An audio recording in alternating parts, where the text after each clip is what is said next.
किया था उस टॉपिक में किसी प्रकार कोई दिक्कत किसी को रिवीजन किया था? समझ में आ गई?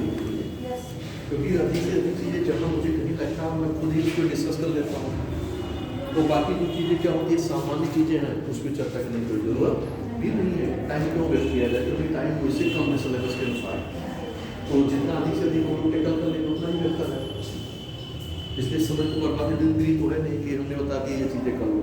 जो मेंस का टॉपिक है तो मेंस में और प्री में बड़ा अंतर होता है। प्री में क्या होता है फैक्चुअल होता है, और मेंस में क्या होता है आपके पास तथ्य होने चाहिए, है ना।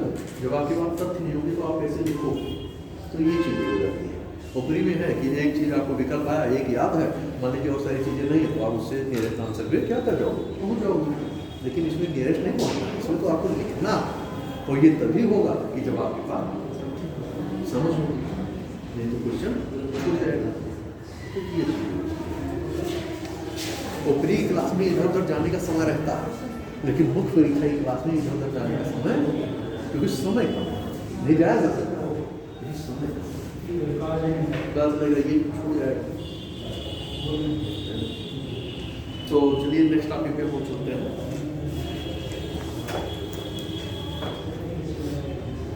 आज तुम अकेले ही हो?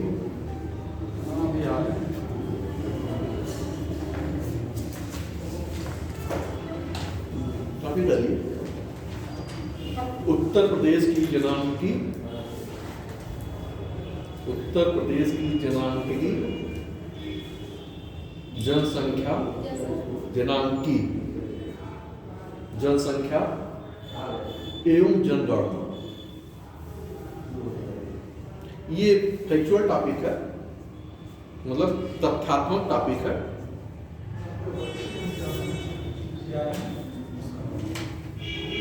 अब जैसे मान लीजिए कि आपसे प्री में भी पूछा जाएगा, मान लीजिए उत्तर प्रदेश की का जनघनत्व कितना है, उत्तर प्रदेश की साक्षरता कितनी है, उत्तर प्रदेश में पुरुष साक्षरता कितनी है, उत्तर प्रदेश में महिलाओं की साक्षरता कितनी है, उत्तर प्रदेश की, मैं बता रहा हूँ किस किस टाइप के क्वेश्चन आपकी प्रारंभिक परीक्षा में बनेंगे, है ना। जब पढ़िएगा तो ध्यान दीजिएगा। फिर आपसे पूछ सकता है कि कितना वृद्धि हुई 2001 की जनगणना, 2001 की जनगणना से 2011 की जनगणना में कितने प्रतिशत आपके लिटरेसी रेट में वृद्धि हुई, साक्षरता में वृद्धि हुई। उसी प्रकार से आपसे क्वेश्चन ये बन सकता है कि किस जिले में सबसे अधिक साक्षरता है। ये क्वेश्चन इस टाइप में मिल सकता है कि पुरुष साक्षरता सबसे अधिक किस जिले में है, और ये ऐसा भी क्वेश्चन बन सकता है महिला साक्षरता में किसकी सबसे अधिक साक्षरता है ना। तो फिर ये बन सकता है कि मान लीजिए 4 क्रम से लगाइए 4 जिलों को, इस प्रकार भी क्वेश्चन बन सकता है। ऐसा भी बन सकता है कि मान लीजिए 4 क्रम से दिए हो, उसमें जो है क्रम दिया गया हो, और उसमें आपसे कहा दिया जाए कि इसको कालक्रम के अनुसार या क्रमानुसार इसको सजाइए या मैच करिए। तो कहने का मतलब ये सारी चीजें क्या होंगी कि तथ्य आपको जो है डेटा क्या होना चाहिए, याद होना चाहिए। अगर ऐसी चीजों में डेटा नहीं याद होगा तो आप ऐसे क्वेश्चन का आंसर नहीं दे पाएंगे। जैसे मान लीजिए इसमें उत्तर प्रदेश का लिंगानुपात कितना, 2011 की जनगणना के अनुसार उत्तर प्रदेश का लिंगानुपात कितना है, 913।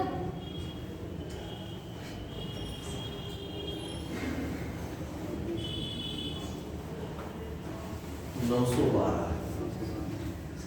2001 में कितना था, 898, मतलब 14 की वृद्धि हुई है। और शिशु लिंगानुपात इधर 14 की वृद्धि हो रही है, 14 की क्या हो रही है, डिक्रीज हो रहा है। इधर इंक्रीज कर रहा, उधर डिक्रीज कर रहा, मतलब कमी आ रही है। मतलब 902, पहले कितनी थी 916, है ना। तो कहने का मतलब यही, ये सारी तथ्य आपको, ये सारी डेटा आपको क्या करने होंगे, याद करने। जनघनत्व, जनघनत्व क्या है, 1 किलो स्क्वायर मीटर में 1 किलो स्क्वायर मीटर में उसमें कितने जनसंख्या रहती है, प्रति वर्ग किलोमीटर में रहने वाले लोगों की संख्या, है ना। किसी चीज में जब आप कहो तो उसमें जो है आपकी परिभाषा और चीजें बहुत स्पष्ट होनी चाहिए, जब स्पष्ट नहीं होगा तो आपके पढ़ने में भी उतना अच्छा नहीं लगेगा। जब आपको पढ़ने में अच्छा नहीं लग रहा है तो जांचने वाला क्या करेगा, उसको भी तो अच्छा नहीं लगेगा। तो ये चीज भी हमें ध्यान रखना है। मान लीजिए भी निकाल पास कर रहे हैं तो सीधा बहुत सामान्य प्रत्येक कोर्सों में बहुत छोटे छोटे, बहुत बड़े परिभाषा को देने की जरूरत नहीं है, बहुत छोटे छोटे भी लिखिए। क्या करिए, कंप्रेस करिए, है ना, चीजें को जो बड़ा है कंप्रेस करके कैसे दिए, छोटा कर सकते, कम शब्दों में समेटने का प्रयास करिए। लेकिन ये ध्यान की अंतिम छोटा आंसर जितना छोटा देना होगा ये आपके ज्ञान की अंतिम दिल्ली, जितना कंप्रेस करना होगा, जितना छोटा आंसर होगा उतना ही चैलेंज होगा, जितना बड़ा आंसर होगा उतना ही आपके लिए लिखना आसान होगा। ये आप हमेशा ध्यान देना है। अभी हम कहते हैं 20 मार्क्स में 20 शब्द 20 वर्ड्स में तो और मुश्किल हो जाएगा, 50 वर्ड्स में तो उससे थोड़ा बेहतर आपकी स्थिति होगी, है ना, 100 वर्ड्स में थोड़ा उससे भी बेहतर ध्यान है। जैसे जैसे स्पेस बढ़ेगा वैसे वैसे चीज़ें आसान हो जाएगी, और जैसे जैसे उसका जो साइज कम किया जाएगा वैसे वैसे चीज़ें कठिन होती जाएगी। तब आपको ये रहेगा हम लिखते क्या छोड़े, तो मैंने बताया कैसे लिखोगे। मैंने एक तीर बना करके चीज़ों को बताया था कि हमें कैसे कम में आना है, हमारी बातें भी पूरी हो जाएंगी और छूटेगा नहीं, बताया था ना। तो देखिए हर फॉर्मेट होते हैं, जहाँ जिस प्रकार का होगा उसी प्रकार का हम फॉर्मेट उपयोग करेंगे, तभी तो हम अपने आंसर को दे पाएंगे। नहीं कैसे देंगे, लिखते रहेंगे, पता चला मेन चीज़ें क्या हो गई, हमने लिखा एक पन्ना, मेन चीज़ें आई नहीं जो क्वेश्चन की डिमांड है, ये चीज़ें ध्यान देना। और ये जनगणना जो है क्यों कराई जा रही है, सबसे पहले जनगणना कब कराई गई, आज से नहीं, बहुत पहले पीछे रहिए, इतिहास को देखिए, ये तो आधुनिक की जनगणना है, आधुनिक परिप्रेक्ष्य की बात मैं नहीं कर रहा हूँ। क्या प्राचीन काल में भी जनगणना कराई जाती थी, अपने इतिहास में झांको, पढ़ चुके हुए मौर्य पढ़ा है, ये प्राचीन इतिहास में नहीं पढ़ाया गया। पिछले साल तो पढ़े होंगे आप लोग, कुछ लोग इसे पुराने हैं, आप भी पिछले साल पढ़ रहे थे, आप भी थे, सर्वेश भी थे, आप लोग भी थे पीछे, आप भी थी, आप भी आ रहे थे, ये भी आ रहे थे, तो काफी चीजें पुराने हैं।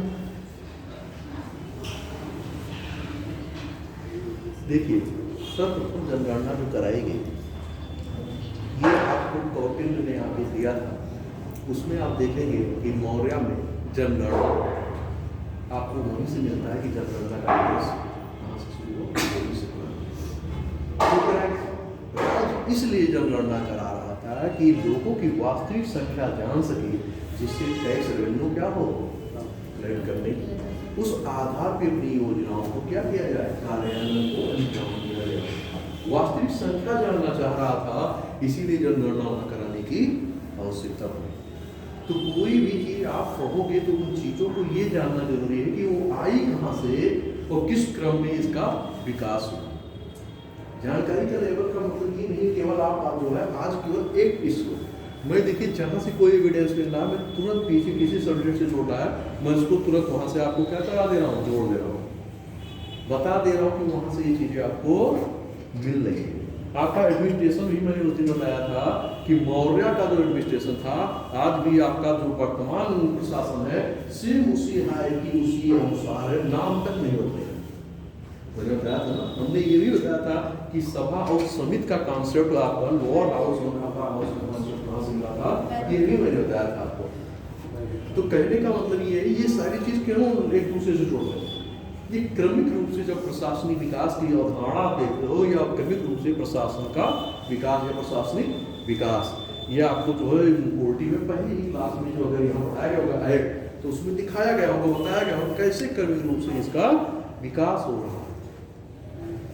ओटी में पढ़ाया गया होगा, नहीं पढ़ाया गया, 1773 1784 1813 1833 ये सब पढ़ाए गए होंगे, 1800। तो कहने का मतलब कि ये सारी चीजें क्या हो रही हैं, बताई गई होगी 1919, 1935। तो ये सारी चीज़ें क्या हो रही क्रमिक रूप से हो रही है, ऐसा नहीं कि एकाएक जो है सीधे हो गया, है ना। इन चीज़ों को जब आप सीख लिए तो आपको समझना बहुत आसान हो जाएगा।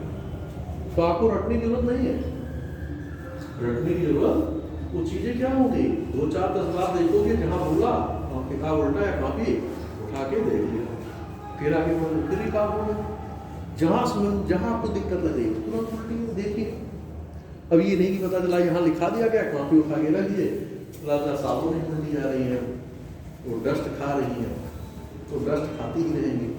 और हमारे दिमाग में चीज़ें जो मैं यहाँ बताने आ रहा हूँ बहुत सारी किताबों में आपको बहुत सारी रूप में, लेकिन जिस रूप में मैं बता रहा हूँ किसी किताब में नहीं मिलेगा। जो यहाँ मैं लेक्चर दे रहा हूँ उस रूप की किताब में नहीं मिलेगा। किताब में तो सारी चीज़ें लिखी होती है, वैसे मिलेगा।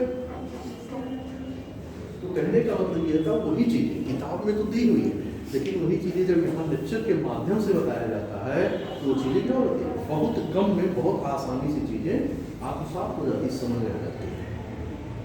इसीलिए तो ज़रूरत होती है। और इसीलिए मैं कहता हूँ ऑफलाइन और ऑनलाइन दोनों में हमेशा अंतर है। कभी ऑफलाइन का स्थान ऑनलाइन नहीं ले सकता। चलिए हम लोग इसके आने जनसंख्या पे मैंने थोड़ा रेफरेंस आपको दे दिया। अब क्वेश्चन मान लीजिए आपसे कैसे बनेंगे, क्योंकि यहाँ हम लोग प्री का तो पढ़ रहे हैं, मेंस का पढ़ रहे हैं। क्वेश्चन ये बन सकता है जैसे उत्तर प्रदेश में जनसंख्या का आकार आप जान ही रहे हैं, कितने देश की जनसंख्या उत्तर प्रदेश से अधिक है? उत्तर प्रदेश की जनसंख्या से कितने देश की जनसंख्या अधिक है? 7 देश के। सबसे अधिक जनसंख्या वाला देश कौन सा है? सेकंड स्थान पे कौन है? चाइना। तीसरे पे ज्योग्राफी पढ़ा होगा, हाँ ना। तो जनगणना में भी पढ़ता ही होगी, नगरी कानून में भी पढ़ाया गया होगा, पढ़ाया गया नहीं पढ़ाया गया? मानव भूगोल पढ़ाया गया होगा, आर्थिक भूगोल भी पढ़ाया गया होगा, नहीं पढ़ाया गया? पढ़ाया गया होगा, कैसे हम मान लें नहीं पढ़ाया गया? पढ़ाया गया होगा। देखिए कुल मिलाकर के 4 देशों की पॉपुलेशन आपके उत्तर प्रदेश से वर्तमान में अधिक है 2011 की जनगणना से। 5वें स्थान पर आपकी यूपी पॉपुलेशन, पहला आपका इंडिया, दूसरे पे चाइना, तीसरे पे आपका यूएसए मतलब अमेरिका है, चौथे पे इंडोनेशिया है।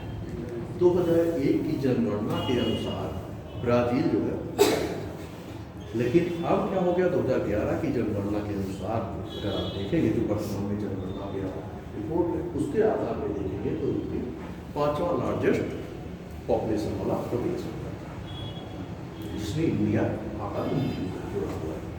और जो आप 7वां कह रहे थे उस आधार भारत क्षेत्रफल की दृष्टि से 7वां स्थान, क्षेत्रफल की दृष्टि से भारत 7वां स्थान में, न कि पॉपुलेशन के आधार।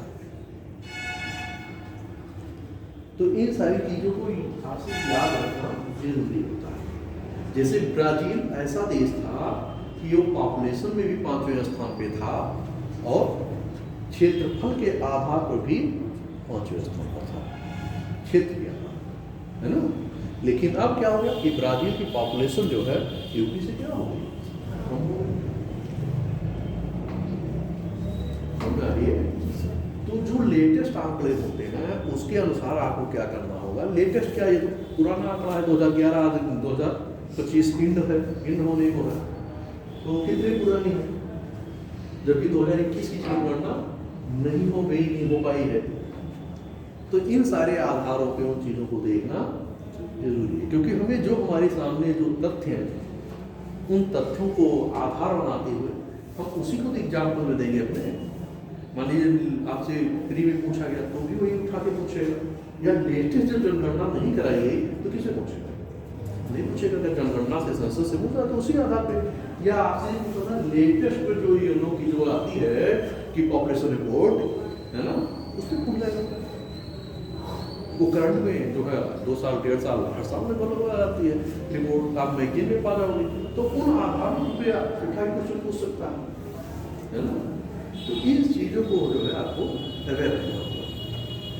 करंट तो पढ़ते होगे ना, पेपर मैगजीन को तो पढ़ते होगे हैं, कौन सी मैगजीन आप लोग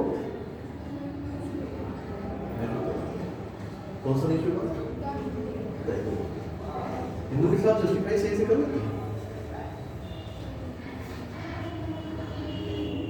नहीं सपोज बोलिए, कोई डरिए नहीं, जो चीजें को बिल्कुल स्पष्ट होता है। मेरे कहने का मतलब हिंदू पेपर आप पढ़ रहे हैं, हिंदू पेपर में ठीक ढंग से आप उसको समझ पा रही हैं, अंदर हो पा रहा है नहीं हो पा रहा है, तो पहले थोड़ा इजी पेपर पढ़ times of India, Hindustan times. तो कहने का मतलब ये है कि चीज़ों को आप उनको आधार बना लें। हिंदू ठीक अच्छा पेपर होगा, लेकिन हमें ये भी देखना है कि हम उसको समझ पा रहे हैं कि नहीं पा रहे। अगर नहीं पा रहे तो टाइम में डाल के क्या हम इसलिए पढ़ रहे हैं जो हमारे लिए यूजफुल हो, जो हमारे लिए यूजफुल हो। कम समय में हम क्या कर लें, बेहतर से बेहतर रूप में अपनी तैयारी कर, क्योंकि आपका उद्देश्य क्या, एग्जाम को क्रैक करना, क्वालिफाई करना, ये तो उद्देश्य है। ये तो उद्देश्य है कि हम 50 किताबें पढ़ें, हम एक ही स्रोत को रखें और जो हमारे एग्जाम के लिए क्या हो, इम्पोर्टेंट हो, और जो अधिक से अधिक चीजें क्या कर रहा हो, पूरा कर रहा हो हमारी परीक्षा के अकॉर्डिंग। तो हमें वही करना चाहिए ना, अपनी एनर्जी को हम क्यों बेकार करें, उसी स्थान पे कंसंट्रेट करें और उसी को बेहतर रूप में करने की कोशिश करें। इससे क्या होगा, समय भी कमेगा और बेहतर से बेहतर हमारी तैयारी भी होगी, हमारा एग्जाम में होने की प्रायिकता क्या हो जाएगी, बढ़ जाएगी। तो हमें इन चीजों पे भी गौर करना। जैसे आप हिंदू पढ़ती होंगी तो कितना समय देती है पेपर में, तो कंप्लीट सही कर पाती होंगी, बहुत कुछ छोटा पड़ता होगा। किन किन न्यूज पे आप ज्यादा फोकस करती हैं,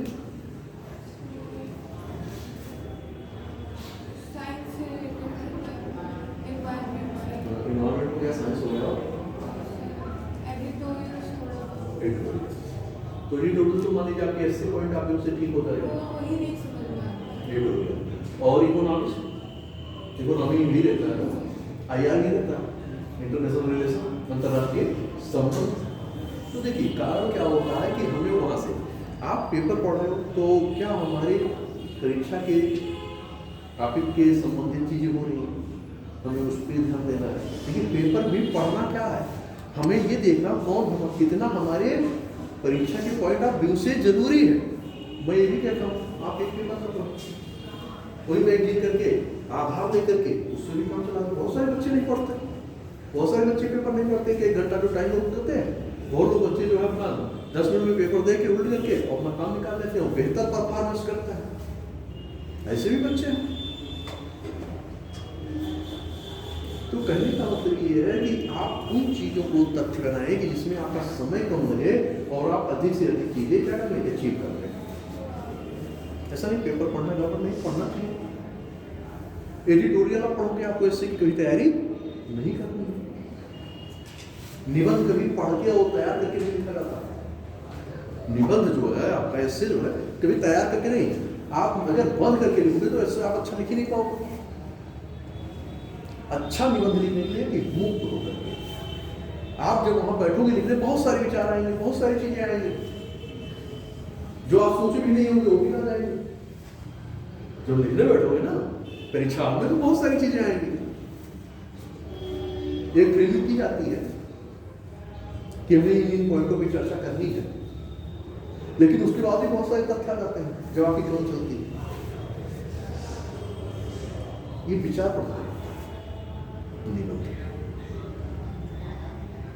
है ना।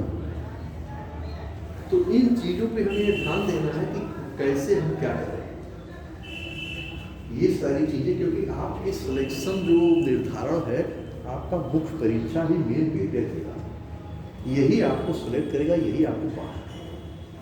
अगर मुख्य परीक्षा में आपके मार्क्स अच्छे नहीं आ रहे हैं तो सिलेक्शन सिर्फ दूर होते जा रहे हैं। और लेखनी बहुत साफ सुथरी और स्वच्छ होनी चाहिए। ये एक अक्षर के ऊपर दूसरा अक्षर, तीसरा अक्षर, स्पेस होना चाहिए, देखने में अच्छी लगे, है ना।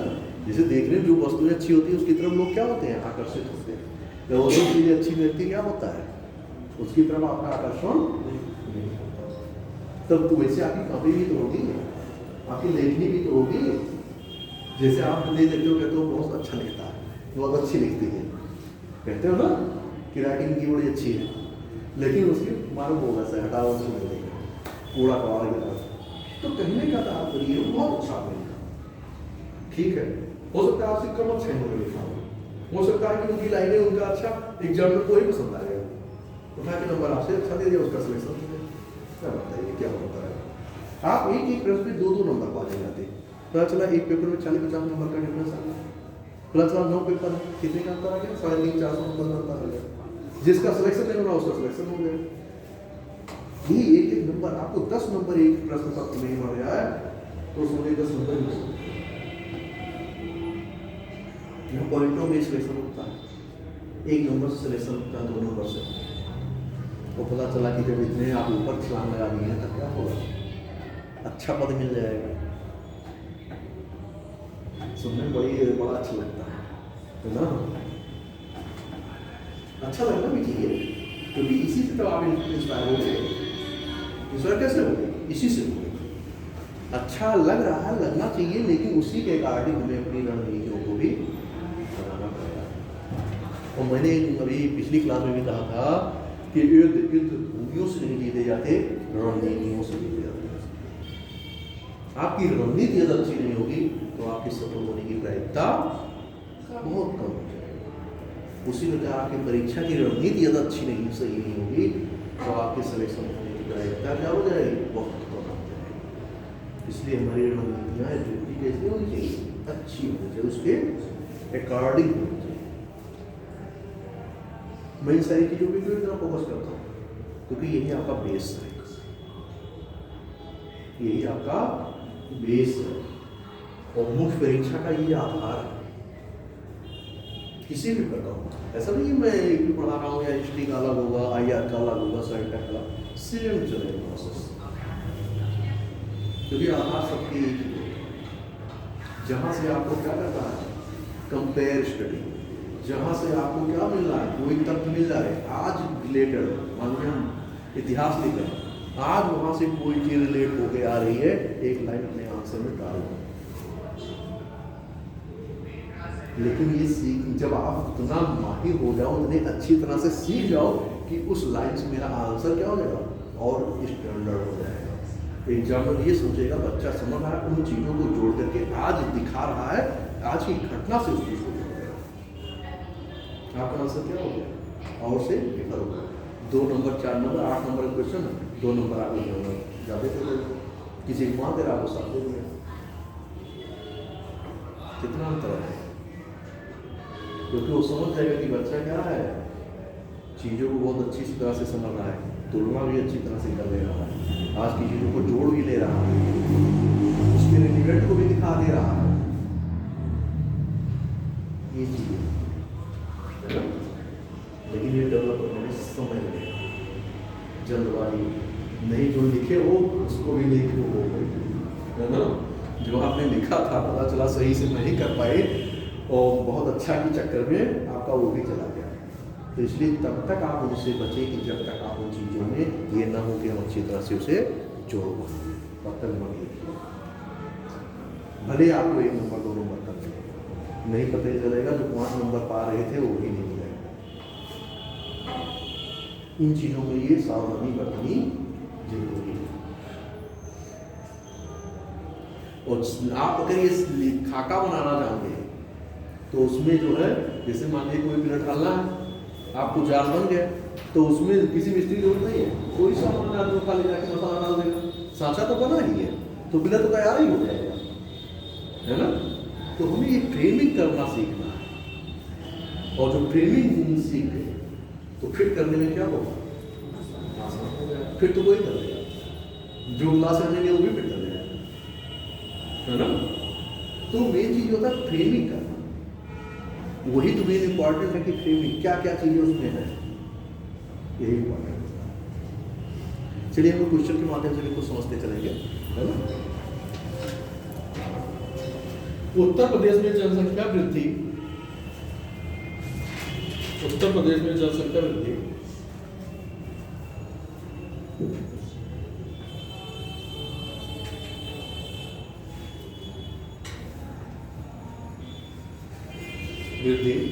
प्रतिरूप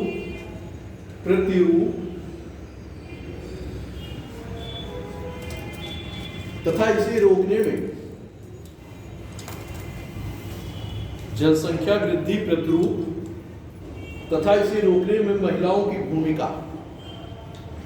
अभी मैंने पिछले भी क्लास में महिलाओं की जब एक दिन पॉपुलेशन पे चर्चा की थी ना, कि महिलाएं शिक्षित होंगी तो क्या प्रभाव पड़ेगा, परिवार पे क्या पड़ेगा, जनसंख्या पे क्या पड़ेगा, विवाह पे क्या पड़ेगा, सारी चीजों मैंने चर्चा की थी ना। आज वही पॉपुलेशन में भी करेंगे। तो लिखते चलिए, फैक्चुअल टॉपिक है, कोई इसमें बहुत ज्यादा जटिलता नहीं है, बहुत आसान टॉपिक है ये। उत्तर प्रदेश में जनसंख्या वृद्धि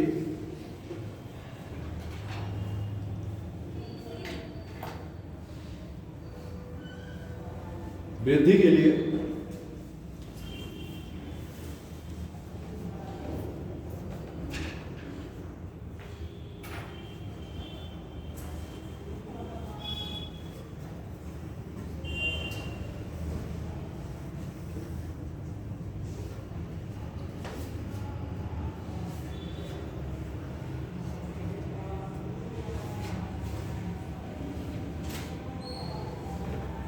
जनसंख्या वृद्धि के लिए यहाँ की भौगोलिक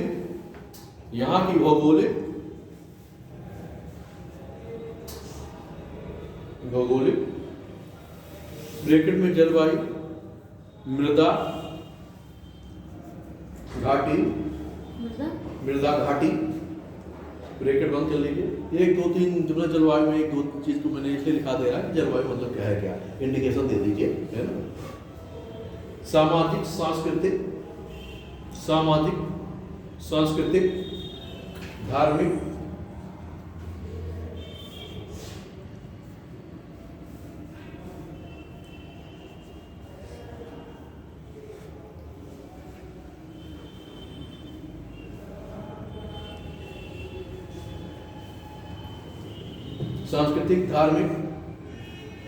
एवं आर्थिक कारकों का सम्मिलित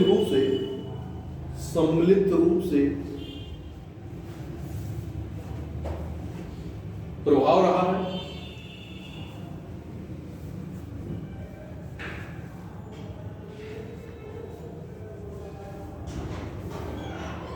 नीचे लाइन में क्रमिक रूप से सामाजिक एवं आर्थिक विकास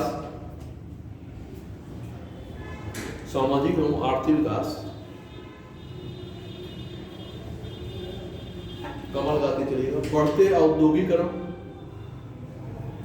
एवं नगरीकरण,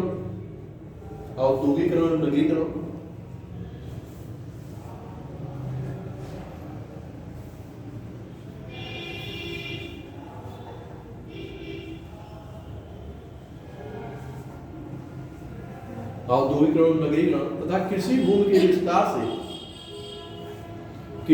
के विस्तार से जनसंख्या वृद्धि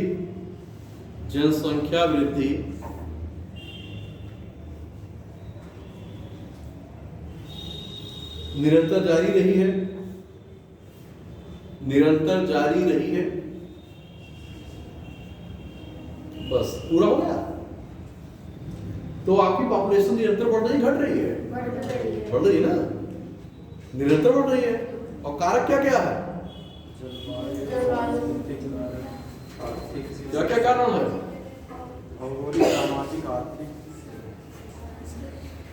भौगोलिक कारक है, सामाजिक कारक है, आर्थिक है, धार्मिक है, सांस्कृतिक है। तो ये सारे कारक जो होता है किसी भी जनसंख्या की वृद्धि या कमी में महत्वपूर्ण भूमिका निभाते हैं। अब जैसे आप ये देखोगे कि एक उचित टेम्परेचर होगा, एक उचित तापमान जलवायु होगी, तो वहाँ जनसंख्या सर्वाइव क्या करेगी, कर पाएगी। बहुत अधिक अभी टेम्परेचर में अंतर हो, बहुत कोल्ड हो, बहुत ठंडा हो या माइनस में हो, तो क्या वो पॉपुलेशन सर्वाइव करेगी, नहीं करेगी। तो जो अनुकूल वातावरण होगा तभी क्या होगा, जनसंख्या का वृद्धि होगी, विस्तार होगा। और अगर मान लीजिए जहाँ दुर्गम साधनों, भौगोलिक स्थितियाँ ऐसी है कि वहाँ जीवन जीना मुश्किल हो, तो उस स्थान पे क्या जीवन संभव है? पहाड़ों में जनसंख्या क्यों कम है, क्यों विरल है? कारण क्या है कि वहाँ की भौगोलिक स्थिति ऐसी है कि चीजें सुलभ नहीं हो पाएंगी, सारी चीजें तो सुलभ नहीं हो पाएंगे, तो जनसंख्या क्या हो जाएगी, वहाँ लोगों का निवास क्या हो जाएगा, कम हो जाएगा। और जब निवास कम होगा तो लोगों की पॉपुलेशन क्या होगी, ऑटोमेटिक कम होगी, क्योंकि उतना दुर्गम कारण हो जाएगी वो, वहाँ जीना और रहना भी क्या हो जाएगा, मुश्किल हो जाएगा। तो जहाँ ये स्थितियाँ अनुकूल रूप से आपको उपलब्ध होगी, वहाँ क्या हो जाएगा, बढ़ जाएगा। और आर्थिक कारक में होगा जनसंख्या वृद्धि कैसे होगा, जो जितना ही गरीब समाज होगा, जितना ही गरीब होगा, वो क्या कम करे, जनसंख्या उतना ही अधिक वहाँ बढ़ेगी। कारण क्या है, माल्थस की थ्योरी आपने पढ़ा होगा, जाकर भी पढ़ाएगा तो माल्थस की थ्योरी, जनसंख्या जब मानव भूगोल पढ़ाएगा वो बताएगा, इकोनॉमिक्स में बताएगा, जनगणना पढ़ाएगा वो बताएगा माल्थस का।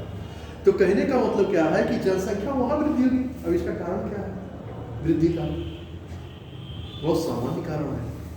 क्या करेगा धनी वर्ग, क्या करेगा कि पूंजीपति वर्ग, कि कम से कम पूंजीपति लोग हो, कम से कम धनाढ़ लोग हो, तो पैसा का संचय क्या होगा, अधिक से अधिक कैपिटल एक्युमुलेट होगा, एकत्रित होगा। और जो गरीब समाज होगा वो क्या करेगा, कहेगा जितना अधिक जनसंख्या बढ़ाएंगे उतना ही श्रम पे क्या होगा, मेरा कब्जा होगा, क्या होगा, श्रम बल मेरे पास होगा, क्योंकि वो क्या है, गरीब है, बौद्धिक रूप से, मानसिक रूप से, शारीरिक रूप से शिक्षित नहीं है। शिक्षा की कई क्या है, कमी है। जब शिक्षा की कमी होगी तो वहां क्या होगा, जनसंख्या बढ़ेगी, जनसंख्या बढ़ेगी, और फिर धीरे धीरे वो क्या होगा, गरीबी की दुष्चक्र में फंसता चला जाएगा। 2 लोग थे, 10 हो गए, आपकी जो बेसिक नीड है क्या होगी, बढ़ेगी ना।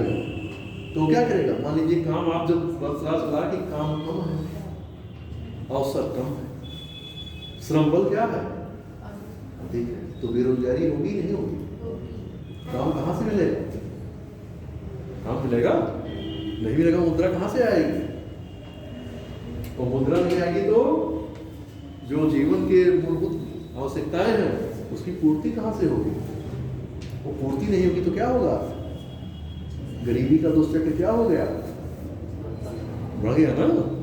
और पूंजीपति वर्ग क्या कर रहा है कि नहीं ठीक है, अच्छा है, जितने कम होंगे उतना ही हमारे पास क्या होगा, पूंजी का संचय होगा, और जब लेबर अधिक होगा तो हमारी शर्तों पे क्या करेगा, काम करेगा।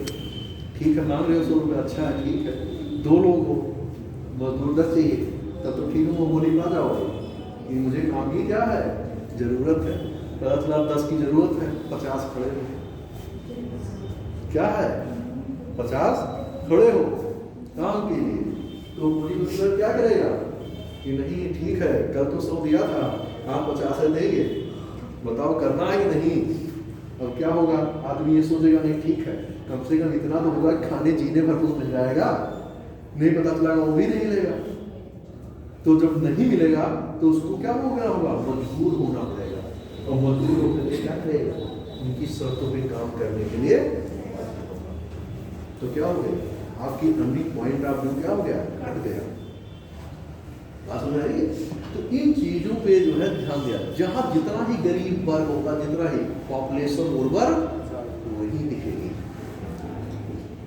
इसीलिए महिलाओं की भूमिका में क्या, सामाजिक महिलाओं की भूमिका, पहले मैं बताता था कि विवाह क्या होता था, कम उम्र में होते थे, बच्चों की संख्या क्या होती थी, बच्चे अधिक पैदा होते थे। आज क्या होगा, अधिक उम्र में विवाह हो रहे हैं, मैंने बताया था, अधिक उम्र में विवाह होंगे तो क्या होगा, संख्या, तो कहने का शिक्षित वर्ग होगा तो क्या होगा, महिलाएं क्या हो रही है, पहले क्या था, शिक्षित नहीं थी, तो महिलाएं भी क्या थी, उसी समाज की, उसी जनसंख्या वृद्धि में क्या कर रही थी, अपना योगदान कंट्रीब्यूशन दे रही थी। और एक क्या कि नहीं लड़कियां पैदा हो रही, एक पुत्र की वजह से कि नहीं घर में एक चिराग जलाने वाला चाहिए, इसलिए क्या हो रही थी, जनसंख्या बढ़ रही थी।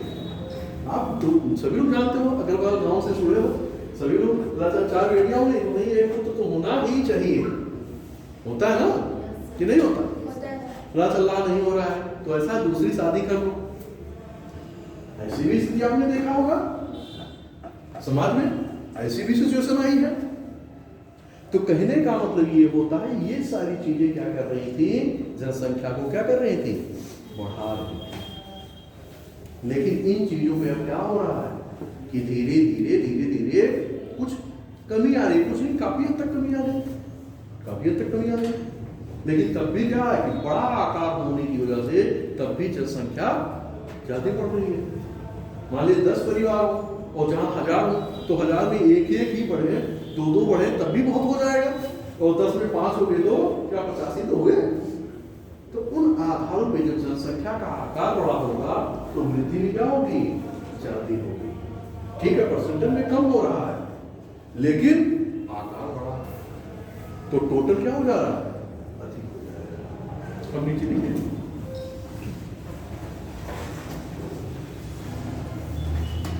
स्वास्थ्य सुविधाओं के विस्तार, नीचे स्वास्थ्य हेल्थ, स्वास्थ्य सेवाओं के विस्तार से, अब अगर हेल्थ स्वास्थ्य सेवा का विस्तार हुआ, हॉस्पिटल अधिक होंगे तो मृत्यु दर क्या होगी, स्वास्थ्य सेवाओं के विस्तार से मृत्यु दर पर नियंत्रण, मृत्यु दर पर नियंत्रण तो पा लिया गया है। मृत्यु दर पर नियंत्रण, पता चला पहले 50 मर रहे थे, अब क्या हो गया, पता चला 10 मर रहे हैं। पहले क्या था, स्वास्थ्य की सुविधाएं नहीं थी, अब क्या हो रहा है, हॉस्पिटल की सुविधाएं। पहले क्या था, बाल मृत्यु दर अधिक थी, अब बाल मृत्यु दर कम हो गई है। मातृ मृत्यु दर पहले अधिक थी, अब कम हो रही है। नीचे लिखिए, किंतु गरीबी अज्ञानता के कारण, गरीबी अज्ञानता के कारण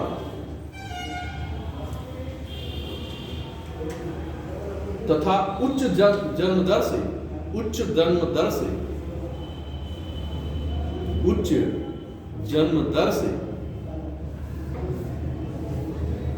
से भी जनसंख्या वृद्धि दर जारी है।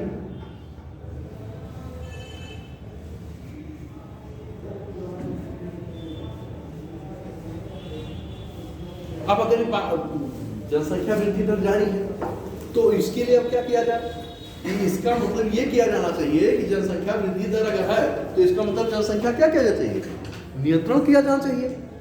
तो क्या किया जाएगा नियंत्रण में, कि बच्चों की संख्या का निर्धारण कर दिया जाएगा। ये चाइना में हुआ, आपने देखा कि चाइना में 1 बच्चे का काउंट दे दिया गया, तो क्या होगा, जैसे मान लीजिए किसी के 10 बच्चे हो रहे हैं, एक मां, तो ये निर्धारण कर दिया मान लीजिए गवर्नमेंट ने जनसंख्या में 2 बच्चे से अधिक नहीं हो सकते, नहीं, जितनी सरकारी योजनाएं हैं उससे आपको क्या कर दिया जाएगा, वंचित कर दिया जाएगा।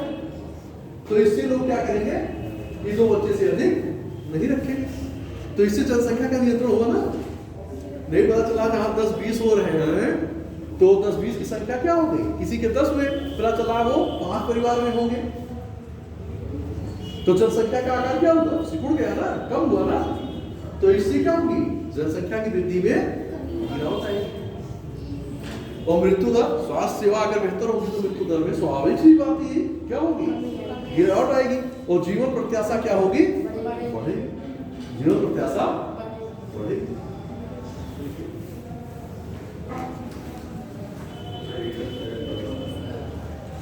बढ़ती जनसंख्या वृद्धि दर को नियंत्रण में लाना, बढ़ती जनसंख्या वृद्धि दर को नियंत्रण में लाना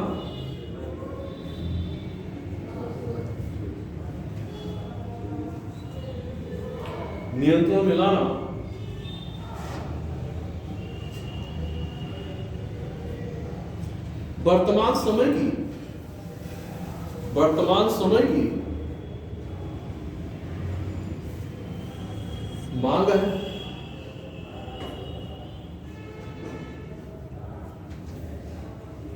नीचे नीचे लाइन से, क्योंकि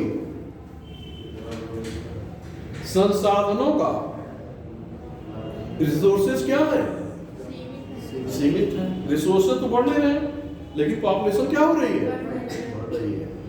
तो क्या होगा, क्राइसिस होगा नहीं होगा, क्राइसिस होगा नहीं होगा।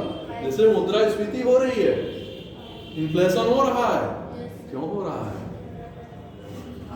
क्यों हो रहा है, संसाधन की कमी है, वस्तुओं के उत्पादन उपभोक्ता ज्यादा है, क्योंकि मुद्रा का मूल्य क्या हो रहा है, घट रहा है, और वस्तुएं क्या हो रही हैं, महंगी हो रही। इसका मतलब कि दोनों के अनुपात में क्या है, अनुकूलता नहीं है। इसका मतलब क्या हो रहा है, डिसबैलेंस हो रहा है, तभी ऐसी परिस्थितियां उत्पन्न हो रही हैं।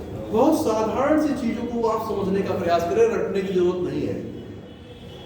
कोई भी चीज रटिए नहीं, बस उसको केवल उसकी चीज को, स्फीति का मतलब दबाव, संकुचन का मतलब सिकुड़ना, कम हो रहा है। शब्दों के महत्व को समझिए, उसके शब्दों की निहितार्थ को पकड़िए, वो कह क्या रहा है, वो सब बहुत कुछ कह जा रहा है। अगर उसको आपने पकड़ना सीख लिया, आंसर देना आसान हो जाएगा। रटने की जरूरत नहीं है ना, रटने की जरूरत नहीं है, समझने की जरूरत है। उन चीजों को आप समझ लें, किसी भी सब्जेक्ट का हो, तुरंत आप उसको क्लिक करके तुरंत बोल दोगे। कुछ न सोचना है न समझना है, और साधारण भाषा में उसको बता दो, यह ऐसे होता है, तो समझ जाएगा।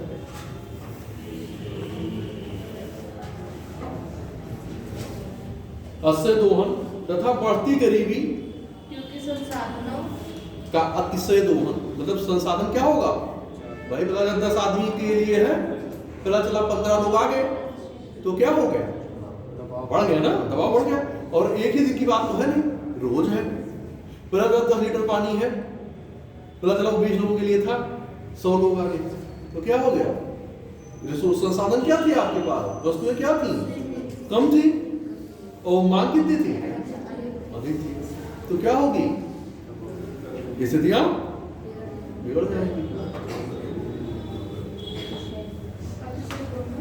तथा बढ़ती गरीबी, तथा बढ़ती गरीबी एवं बेरोजगारी निदान, एवं बेरोजगारी निदान कमा लगा करके प्रदेश सरकार का प्रमुख उद्देश्य है। अगर जनसंख्या कम हो जाएगी तो धीरे धीरे क्या हो जाएगी, जो अवसर बढ़ेंगे, तो उन्हीं लोगों को पता चल रहा है कि हम 10 लोगों के लिए रोजगार पैदा कर रहे हैं, फिर 100 लोग खड़े हैं, और जब पता चला उस 100 के स्थान में 50 आ जाएंगे, तो 50 हुई ना, तो 40 की संख्या बची ना, नहीं तो पता चला 90 खाली थे, क्या हुए, 40 तो घटे, तो अब कितने बचे, 10 को हमने नियोजित कर दिया, 10 को क्या कर दिया, निवेशित कर दिया, नियोजित कर दिया, बचे कितने, 40, तो बेरोजगारी दर क्या हो गई, घट गई ना, और परसेंटेज में रोजगार तो वही जा रहा है ना। तो जनसंख्या का जब आकार घटेगा तो संसाधनों पे क्या होगा, दबाव कम होगा।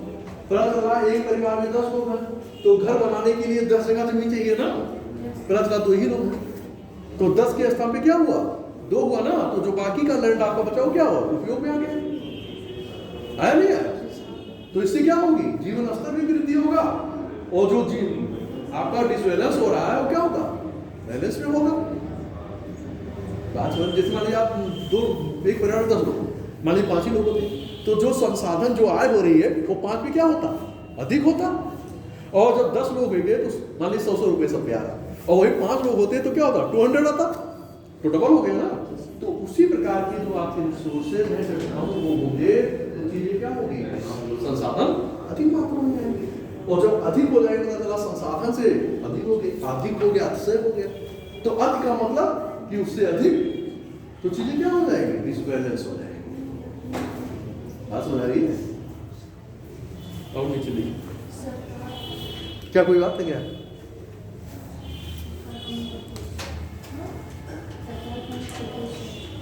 जनसंख्या वृद्धि दर नीचे लिखेगा जनसंख्या वृद्धि दर पर नियंत्रण लाने में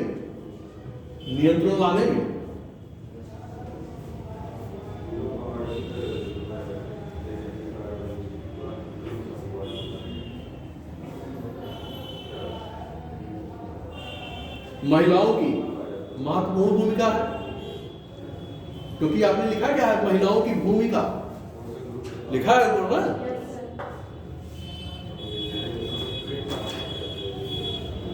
महत्वपूर्ण भूमिका है, नीचे लिखिए लाइन चेंज करिए। महिलाएं जागरूक एवं शिक्षित होकर, जैसा कि अभी हमने आपको डिस्कशन में बताया था, महिलाएं जागरूक एवं शिक्षित होकर परिवार नियोजन कार्यक्रमों को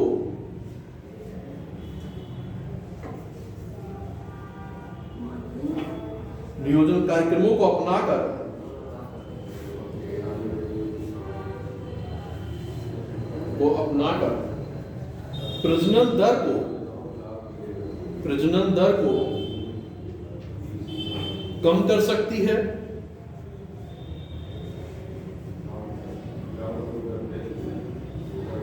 नीचे जागरूक होगी शिक्षित होगी तभी तो वो समझ पाएगी क्या चीजें करनी चाहिए क्या नहीं करनी चाहिए। जब उसको खुद ही नहीं पता है कि क्या सही है क्या गलत है, इसका परिणाम क्या होगा। लेकिन जब वो इस रूप में सक्षम हो जाएगी कि नहीं ये चीजें बेहतर नहीं है, तो वो भी तो बढ़ चढ़ कर हिस्सा लेगी, तो उसका प्रभाव क्या होगा पूरे समाज पे पड़ेगा, परिवार पे पड़ेगा, समाज पे पड़ेगा, हर जगह पड़ेगा। देखिए नीचे आर्थिक रूप से सशक्त होकर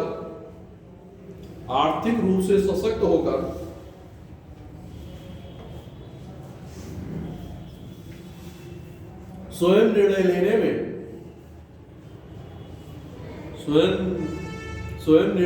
में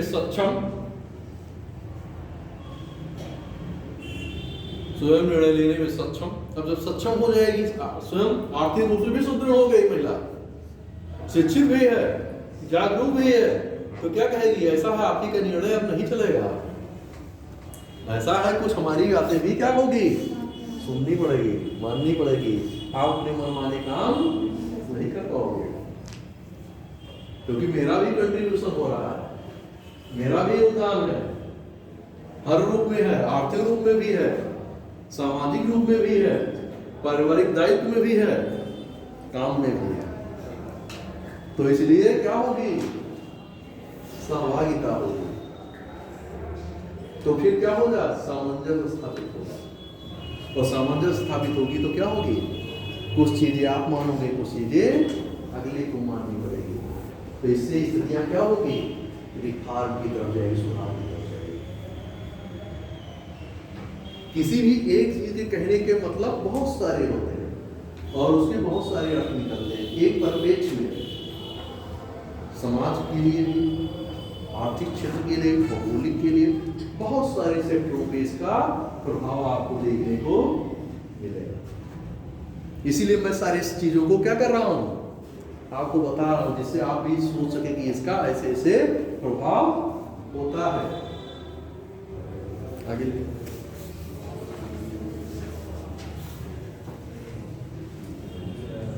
पुरानी मान्यताओं को सक्षम बनकर, पुरानी मान्यताओं को समाप्त कर, जो पुरानी मान्यता क्या थी कि नहीं केवल बच्चे लड़का ही पैदा होना चाहिए, लड़कियों की हत्या कर दी जानी चाहिए, तो ऐसी मान्यताएं क्या होंगी धराशायी होंगी, है ना कि नहीं ठीक है पता चल रहा है कि 10-10 लड़कियां हो जा रही, नहीं एक लड़का चाहिए, तो पॉपुलेशन क्या हो जा रही थी, लेकिन अब ऐसी चीजें कम हो रही है, बहुत कम हो रही है, तो इससे क्या होगा वृद्धि दर घटेगी, है ना। आगे लिखिए मान्यताओं को समाप्त कर। पुरुषों की सहभागी बनकर, अभी जैसा मैंने बताया कि क्या होगा समझौता करना पड़ेगा, सहभागिता होगी, सहभागी बनकर जनसंख्या वृद्धि पर सहभागी बनकर जनसंख्या वृद्धि पर नियंत्रण में अपनी प्रभावी भूमिका निभा सकती है।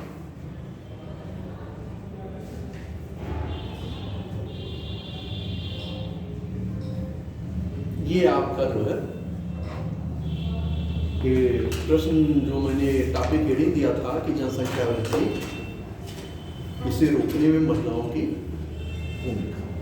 अब मान लीजिए इसको डायग्राम से अगर आप बनाना चाहेंगे तो जनसंख्या वृद्धि के प्रतिरूप भौगोलिक, सामाजिक, आर्थिक, धार्मिक, जनांगीय मान्यताएं या ये प्रतिरूप आप जो है डायग्राम में बना दें। वैसे मैं खींच दे रहा हूँ आपको रफली आइडिया पे, आप उसी को जो है वहां भी बना दीजिएगा।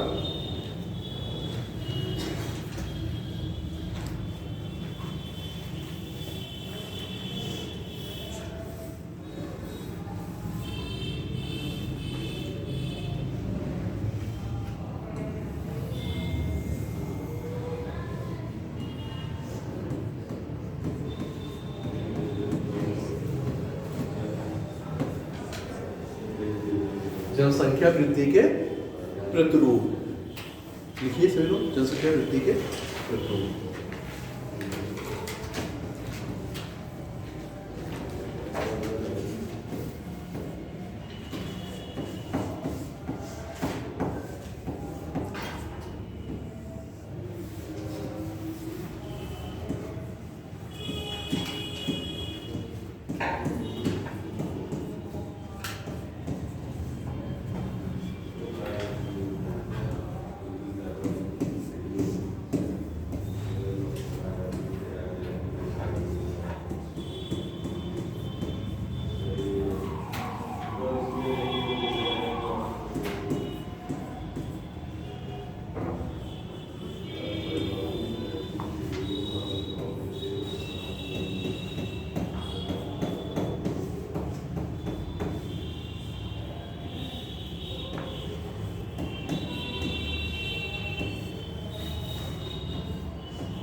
है ना, ये सब जो है कारक आर्थिक, भौगोलिक, सामाजिक, धार्मिक, अब जो है जनांकीय कारक, है ना।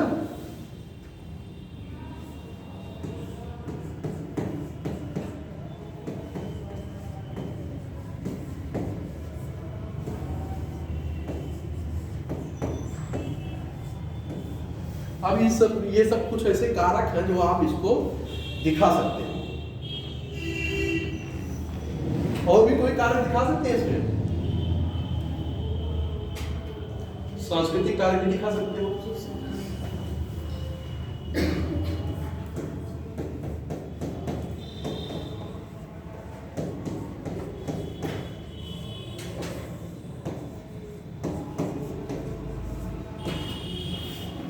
अब आपकी ये चीजें हो गई।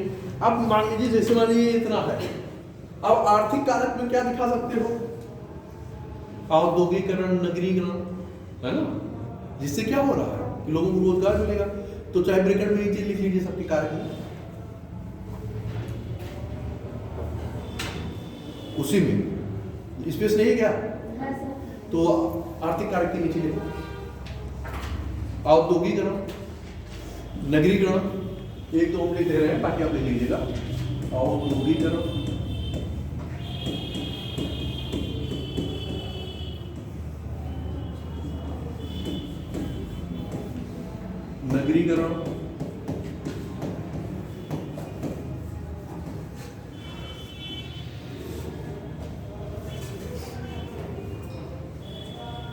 नगरीकरण,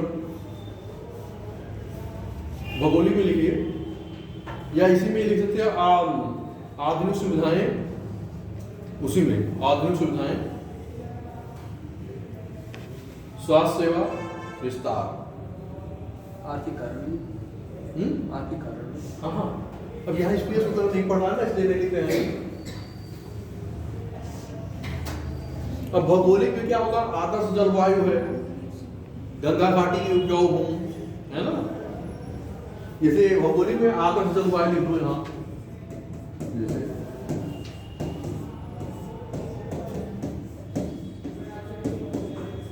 गंगा घाटी की उपजाऊ मृदा, है ना।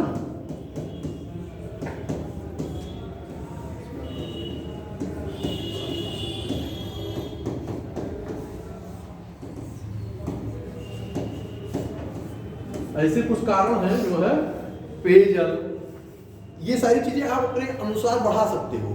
जैसे मान लीजिए आपको सब नहीं याद आ रहा, एक ही दो लिख दो, आदर्श जलवायु, गंगा घाटी, पेयजल या गंगा घाटी की उपजाऊ। ये मैं इसलिए कर दे रहा हूँ कि जिससे आपके पास तथ्य एक दो एग्जाम्पल आप दे सको, इसलिए मैं इसको केवल कर रहा हूँ, है ना। अगर इन एक दो को आप दे दोगे तो क्या होगा कि आपका थोड़ा आंसर और आकर्षक हो जाएगा और प्रभावशाली हो जाएगा। भौगोलिक हो गया ना, आर्थिक भी हो गया। अब धार्मिक में क्या होगा? धार्मिक तो आप लोग खुद जानते हो कि क्या हो सकता है ना। क्या होगा धार्मिक में?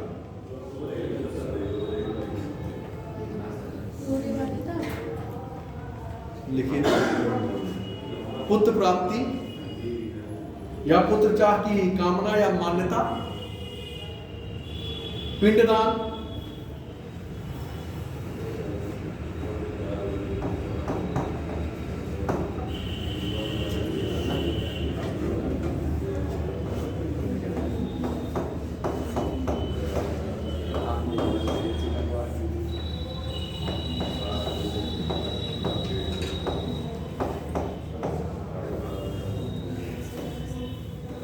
पिंडदान, है ना।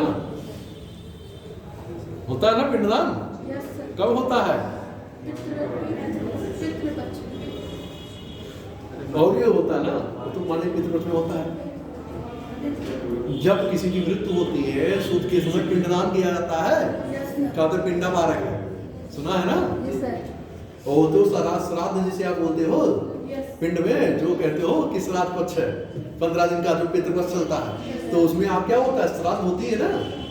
तो उसमें अब सांस्कृतिक कारक में क्या होगा?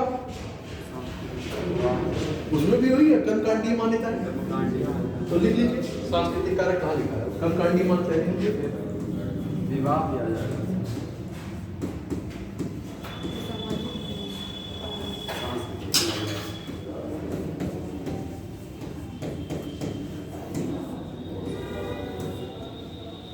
कर्मकांडीय मान्यता है। अब सामाजिक कारक में क्या लिखोगे?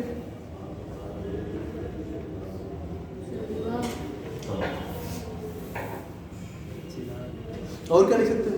गरीबी, अज्ञानता, इसमें लिख दो गरीबी, अज्ञानता। और विवाह कैसे? कम उम्र में। विवाह नहीं केवल लिखना, कम उम्र में विवाह।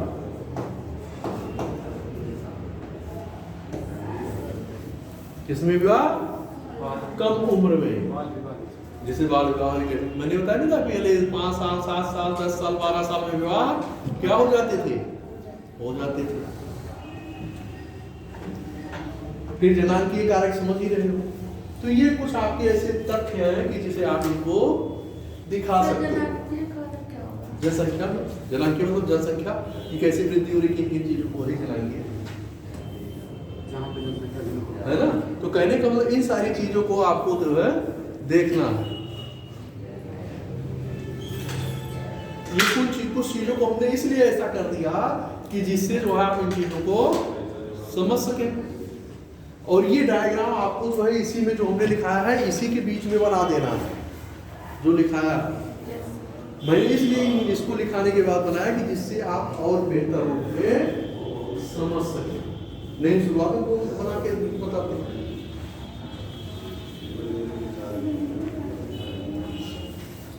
अब हम लोग चलेंगे कि उत्तर प्रदेश की अर्थव्यवस्था पर विपरीत प्रवास, सकारात्मक प्रभाव तथा नकारात्मक प्रभाव।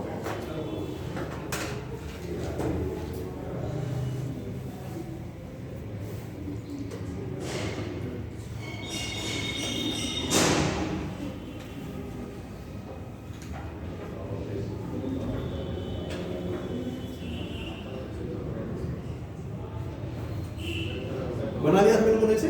Yes sir.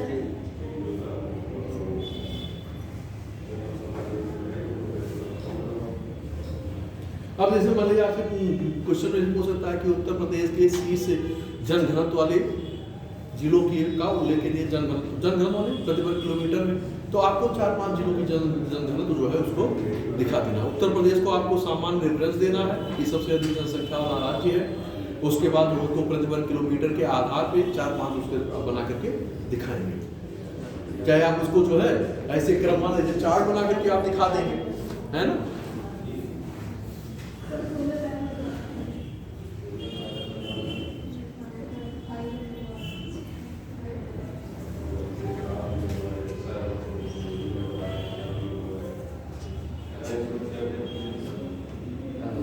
हाँ लिखिए, एक थोड़ा हो सकता है कि आपसे एग्जाम में पूछ ही लिया जाए।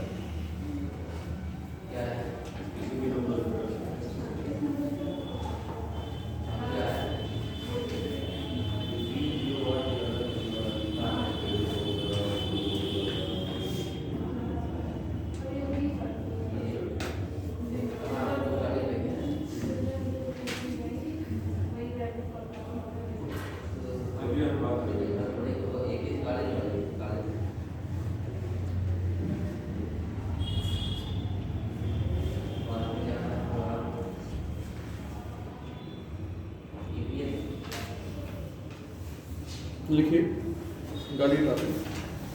उत्तर प्रदेश में गिरते लिंगानुपात के पीछे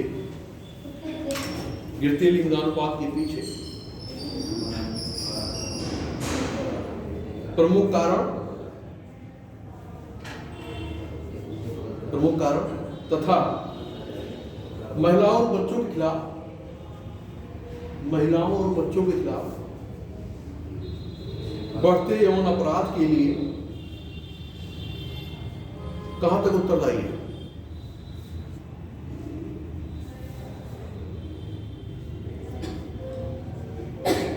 सर रिपीट कर दीजिए।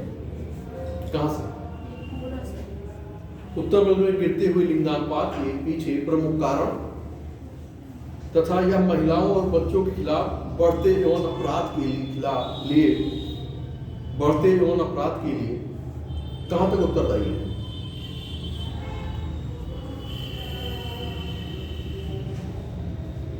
अब इसके हम कुछ कारण आपको जो बोलेंगे ऐसे जो है क्रमवार बना करके नंबर करके लिख लीजिएगा, है ना।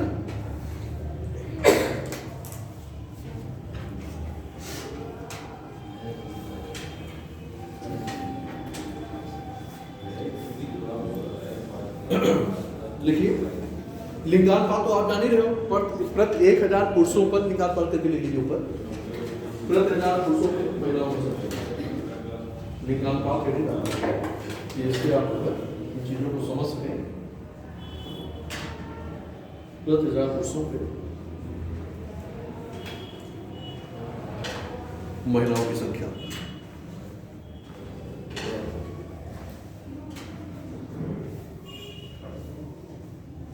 अब नीचे लिखेगा 2011 की जनगणना के अनुसार 2011 की जनगणना के अनुसार उत्तर प्रदेश का औसत लिंगानुपात 912 है।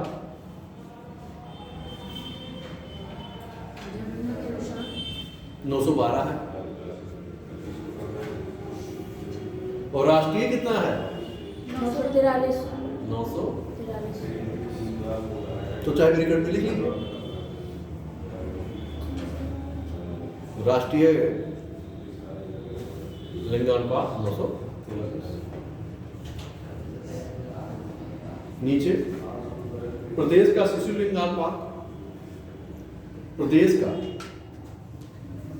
मैं इन सारी चीजों को इसलिए लिखा रहा हूं कि जिससे आपके पास थोड़े तथ्य हो। नहीं पता चलेगा, तथ्य नहीं रहेगा तो आंसर नहीं दे पाओगे। लिंगानुपात, शिशु लिंगानुपात का मतलब कि 6 वर्ष से कम उम्र की, लिख लीजिए ब्रैकेट में, 6 वर्ष से कम आयु, 6 वर्ष से कम आयु, ब्रैकेट बंद, 902। जो राष्ट्रीय औसत से क्या होगा? कम होगा। राष्ट्रीय औसत भी कितना है? 918।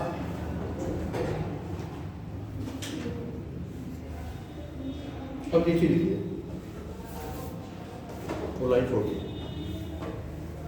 लिंगानुपात और शिशु लिंगानुपात दोनों की दृष्टि से, लिंगानुपात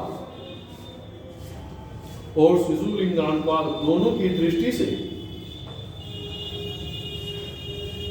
यह देश के राज्यों में 26वें स्थान पर है।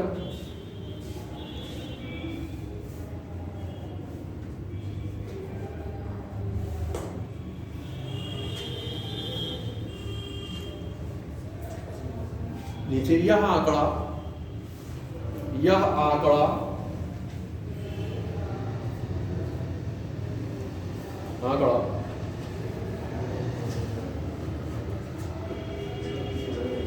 राज्य में गिरते लिंगानुपात की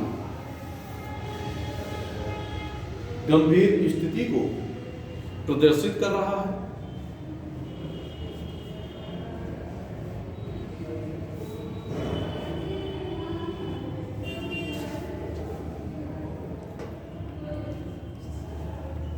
अब आप जो है गिरती लिंगानुपात के कारण लिखिए, कारण डाल के लिख लीजिए।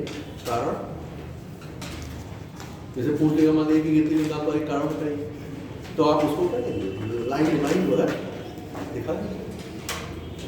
तो उससे देखने में क्या रहेगा, अच्छा लगेगा और कम शब्दों में आप लिख भी देंगे अपना आंसर।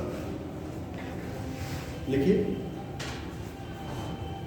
लिंगानुपात के प्रमुख कारण, गिरती लिंगानुपात के प्रमुख कारण लिखिए। स्वास्थ्य सुविधाओं का अभाव,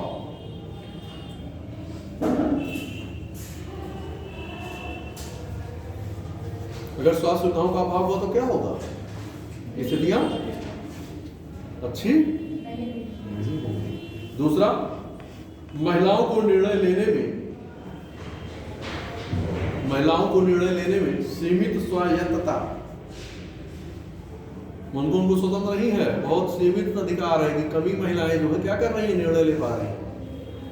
सभी महिलाएं क्या कर रही हैं, नहीं ले पा रही हैं, मजबूर हो जा रही है कि नहीं, निर्णय नहीं मान्य है। और कुछ महिलाएं क्या है, नहीं मान्य कैसे नहीं होगा, मान्य करना ही पड़ेगा। तो दोनों सिचुएशन है।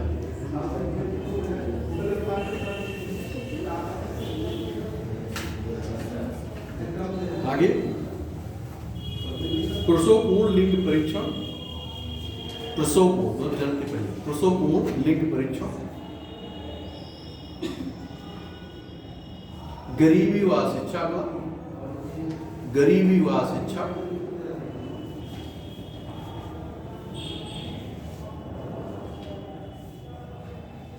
और क्या हो सकता है, महिलाओं के सशक्तिकरण का अभाव। जब वो सशक्त होगी तो निर्णय नहीं ले लेगी, जब मजबूत होगी तो क्या करेगी, कहेगी ऐसा है तुम्हारा निर्णय बड़े मुझे मान्य नहीं है, तुम एक किनारे बैठे रहो। तो जब सशक्त होगी तभी तो कर पाएगी।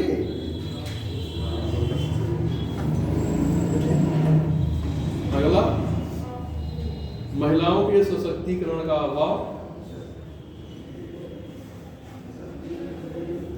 गर्भपात तथा कन्या भ्रूण हत्या, गर्भपात तथा कन्या भ्रूण हत्या,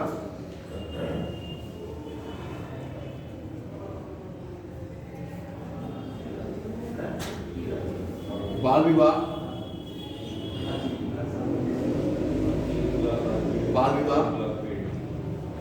शिशु व मातृत्व मृत्यु दर, शिशु व मातृत्व मृत्यु दर,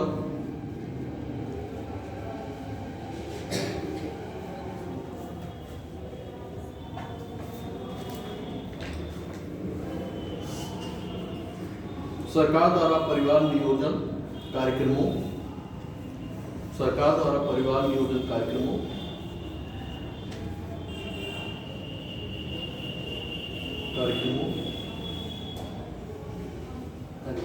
तथा महिलाओं से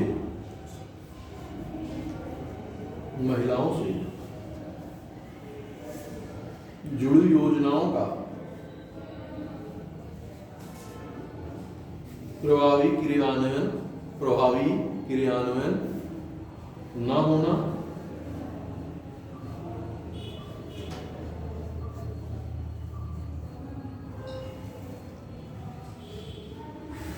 अगला पितृसत्तात्मक समाज, समझ गए हुए पितृसत्तात्मक,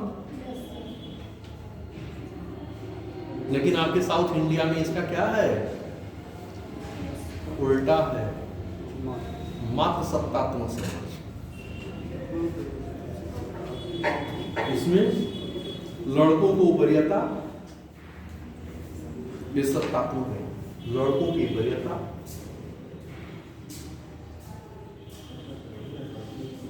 और लड़कियों के साथ क्या किया जाएगा,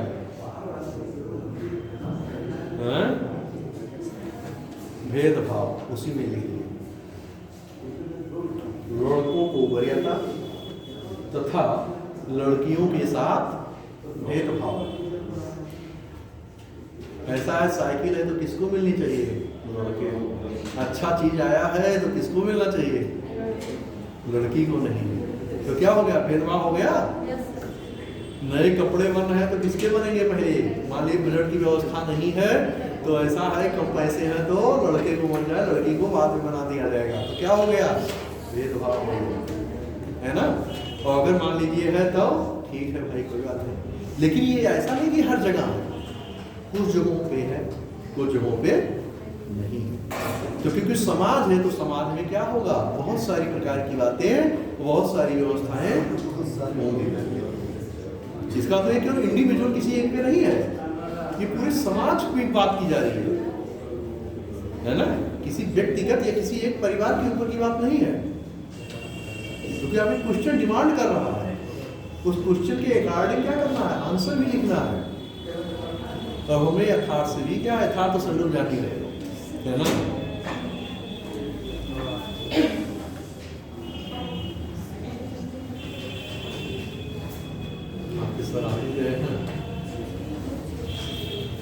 कराएंगे थोड़ा बता है कि रहने दें। राज्य में घटता लिंगानुपात,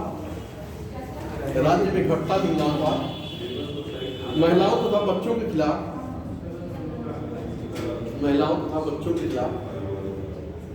और हिंसा को बढ़ावा दे रहा है।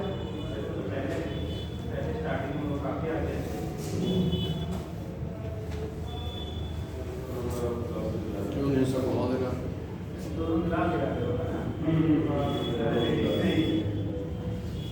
अब इसमें जैसे क्या है, बढ़ावा देगा कारण, इसी में कारण महिलाओं और बच्चों के खिलाफ जो हिंसाएं बढ़ रही हैं उसका कारण, ये इसका नीचे का है, वो तो ऊपर दूसरा था, है ना। कारण आगे ले लीजिए सभी।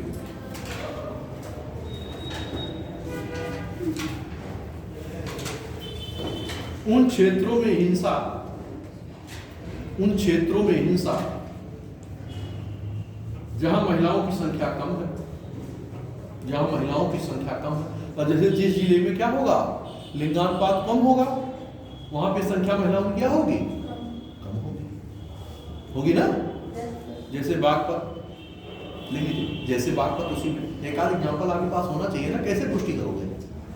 बागपत, उन्नाव रेप केस, एक दो एग्जाम्पल आप दे दीजिए ना, जैसे अपनी बातों को मजबूती आधार कैसे देंगे, जस्टिफाई कैसे करेंगे, एक दो एग्जाम्पल दे दीजिए।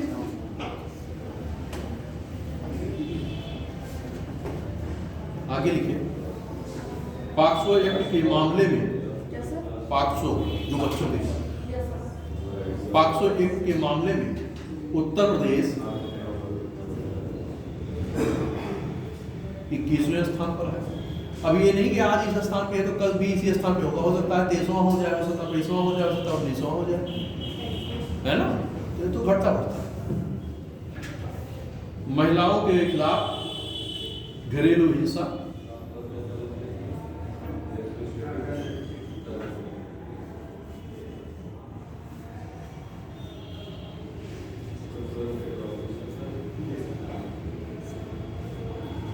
एनसीआरबी 2021 की रिपोर्ट में क्या sir NC RB national crime report bureau NCRB 2021 की रिपोर्ट में प्रदेश में लगभग 19,000 मामले, लगभग 19,000 अपराध के मामले बच्चों के खिलाफ दर्ज हुए। अपराध के मामले बच्चों के खिलाफ दर्ज हुए। अब जैसे मान लीजिए भी आप जो है 23 का 24 का जो भी मतलब रिपोर्ट जो है जो लेटेस्ट आवे उसको आप जो है दे दीजिए। लगभग वही संख्या है। मान लीजिए कि आप दे रहे हैं 18,000, आपको याद है 18 से 20,000 है ना। जैसे अगर एग्जैक्ट आंकड़े नहीं आए तो लगभग लगा सर दीजिए। इस बार एनसीआरबी की रिपोर्ट के अनुसार यूपी प्रथम है अपराध में और सारी चीजें। लगभग 19,000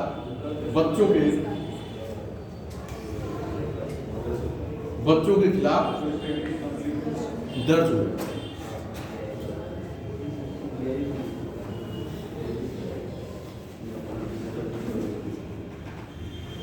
दूसरी लिखिए, एनसीआरबी की रिपोर्ट के अनुसार उत्तर प्रदेश का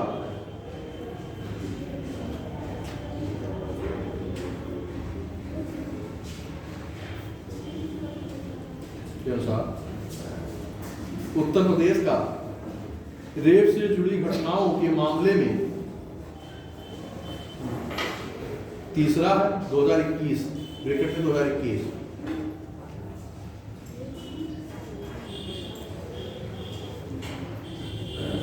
अगला, महिलाओं के लिए असुरक्षित मेट्रोपॉलिटन सिटी या शहर, महिलाओं के लिए असुरक्षित मेट्रोपॉलिटन शहर की सूची या शहरों की सूची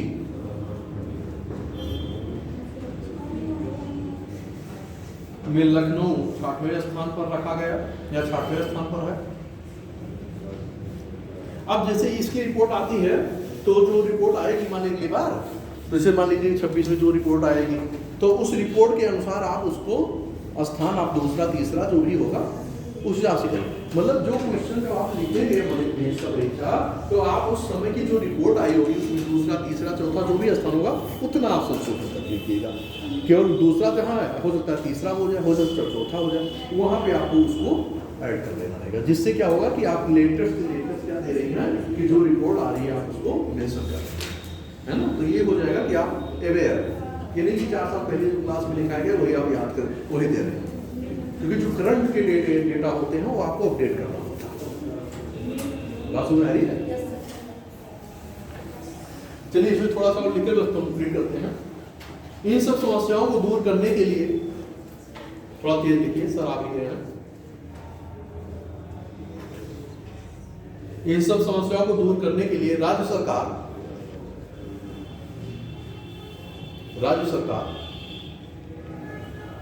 विविध योजनाओं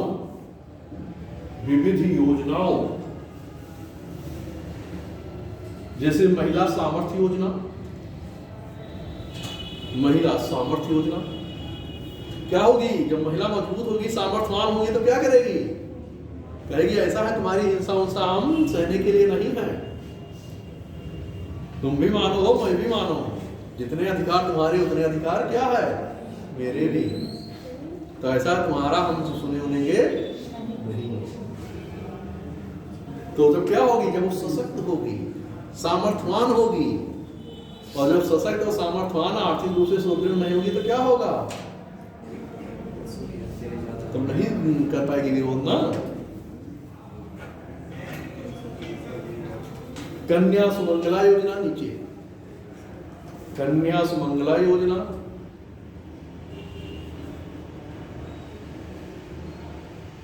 एंटी रोमियो दस्ता, नीचे लिखिएगा क्रमवार, एक ही लाइन में नहीं ये आपको पढ़ी रहेगी, वहां भी ऐसे लिखोगे रोमियो दस्ता। हाँ मैं जब बोल रहा हूँ कि क्रमवार तो आपको वैसे लिखना चाहिए है ना, इसलिए मैं ऐसा कर रहा हूँ कि आप मान लीजिए 4 पॉइंट देखो, वहाँ 4 पॉइंट इस रूप में कर दोगे ना तो क्या हो जाएगा कि आप अधिक से अधिक आप चीज़ों को दिखाया। और इससे क्या होगी कि जो है पढ़ने वाले एग्जामिनर को भी लगेगा कि लड़के ने अलग अलग चीज़ें दिखाई है। एक लाइन में मतलब वो ध्यान नहीं दिया पता चला कि आपका आंसर थोड़ा बेहतर और उसमें आपको नंबर नहीं मिल पाए। इसलिए मैं कहता हूँ क्या करो, पॉइंट में आंसर दो।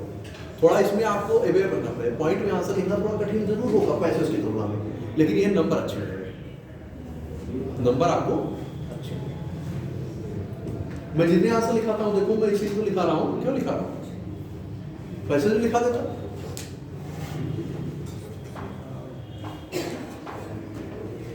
महिला शक्ति मिशन, सब मिशन ही चल रहा, महिला शक्ति मिशन। पुरुषों के लिए क्या किया गया?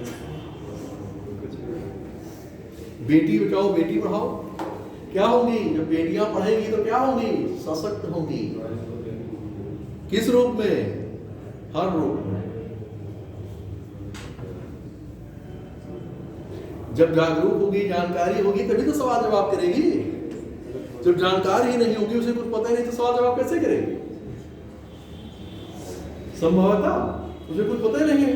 और जब जागरूक होगी, जब जागरूकता होगी, पढ़ी लिखी होगी, सक्षम होगी, तभी तो सवाल पूछेगी। आगे महिला हेल्प डेस्क, कैसा? महिला हेल्प डेस्क,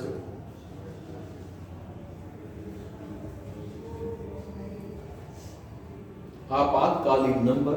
अगला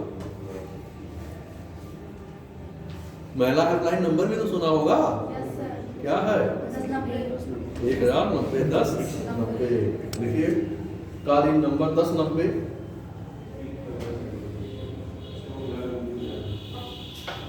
181, 1076 इत्यादि। प्रोजेक्ट कायाकल्प, प्रोजेक्ट कायाकल्प मतलब क्या है कि पूरी चीजों को कितना परिवर्तन कर दिया। कायाकल्प मतलब कि बदल गया, चीजें चीजें क्या हो गई, बहुत कुछ बदल गई, कायाकल्प हो गया, है ना। इन सभी योजनाओं के माध्यम से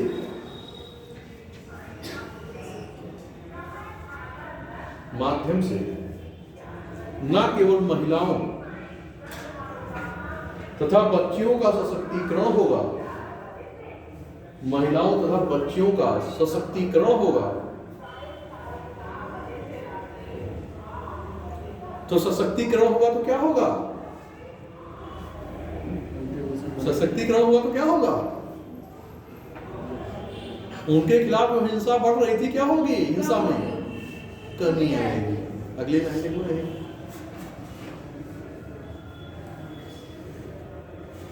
तथा उनके खिलाफ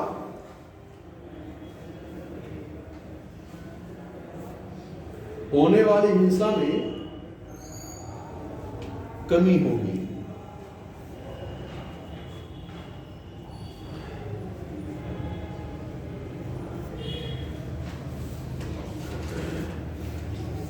राज्य के प्रयासों का ही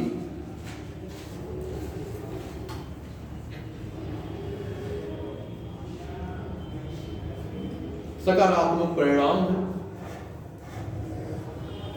सकारात्मक परिणाम है।